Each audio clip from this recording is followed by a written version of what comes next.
If you marry a wife who has not had the experience with you in God, and you've told her God said, and she saw God do what he said, there are many things that God will call you to do. She will help you to remove you from destiny. Yes.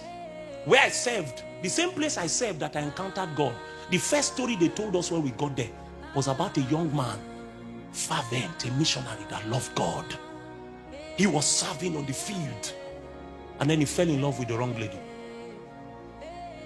Beautiful. She came for youth service too, because they were recruiting coppers. Are you hearing me, sir? She came for youth service. He saw her and he said, wow, heaven must have missed an angel. In the day God created you, it was Sabbath day. And the man of God that we were working with at that time looked at him and said, this sister is not for you. He said he was in love. I have found my missing rib. He was in love. They got married and he took her to the field. The first day she got to the field and she saw the water we drink there is brown. Frogs are jumping inside.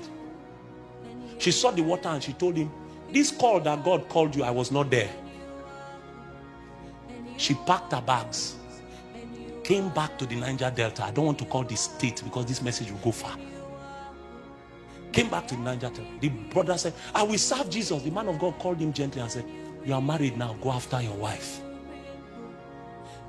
They told us that day that he sat down, he wept inconsolably. He knew that missions was his destiny, but marriage uprooted him. I met him again 10 years later, coincidentally in my city. I saw him, I said, it is you, they told us your story. He bent his head. Now he's in town mobilizing other people to missions. His own destiny aborted. So don't joke with marriage. Don't joke with marriage. So when I'm talking about sacrifice, it's not because I have not paid the price. But you see, I was telling my brothers as we were coming that I have found out by experience with my own life that God doesn't need your price. What God is actually looking for is the posture of your heart. Your heart. Look at what Peter said to him. He said, there is something wrong with your heart. The first price a man must pay must be in the posture of his heart. And that is what worship is. Worship is not the singing of a song. Worship is the posture of your heart on a daily basis. When you wake up in the morning, when you are going to the office, what are the things that weigh upon your heart? In our hearts, this generation, there's a lust for power, lust for visibility. Everyone wants to be famous. Everyone is looking for an opportunity to be on a billboard. If God says he will bring revival to your campus, but your name will never be mentioned, will you still want revival? They will not talk about you like Katin Kuma. They will not talk about you like Idaosa. Will you still pay price? Our love for God is based on many conditions. Lord, I love you, but use me, use me. Lord, I love you, but give me money. Lord, I love you, but give me a house.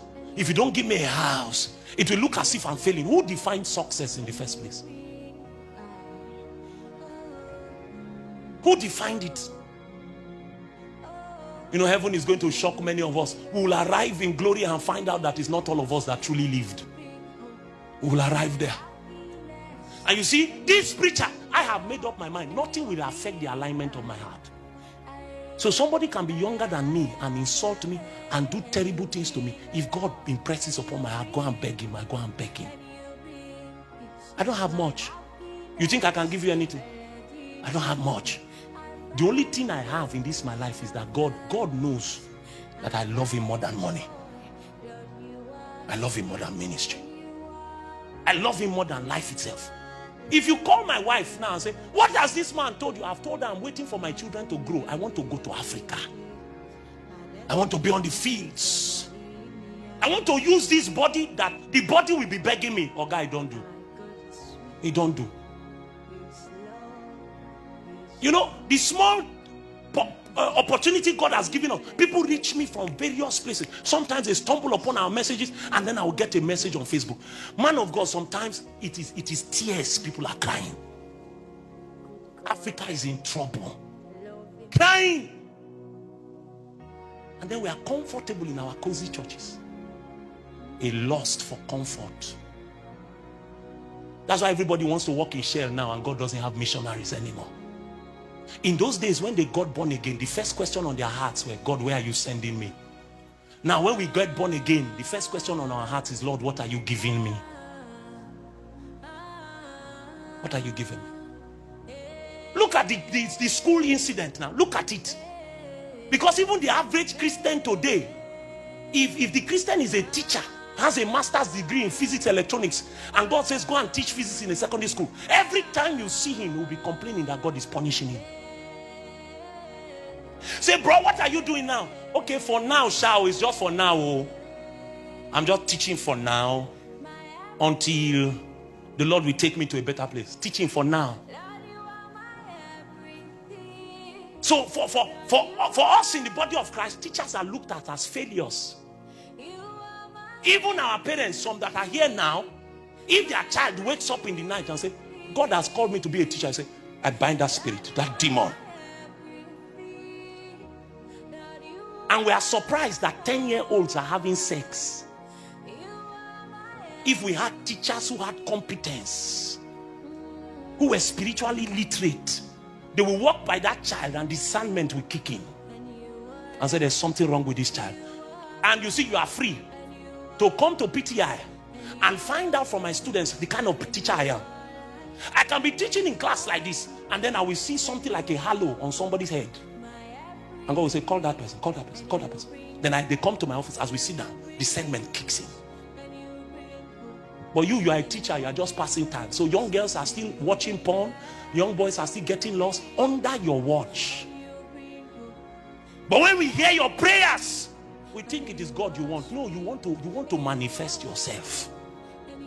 The lust for visibility, lust for comfort, lust for power is killing us. Let me show you the last one. How many have we talked about now? What's the first one? Spiritual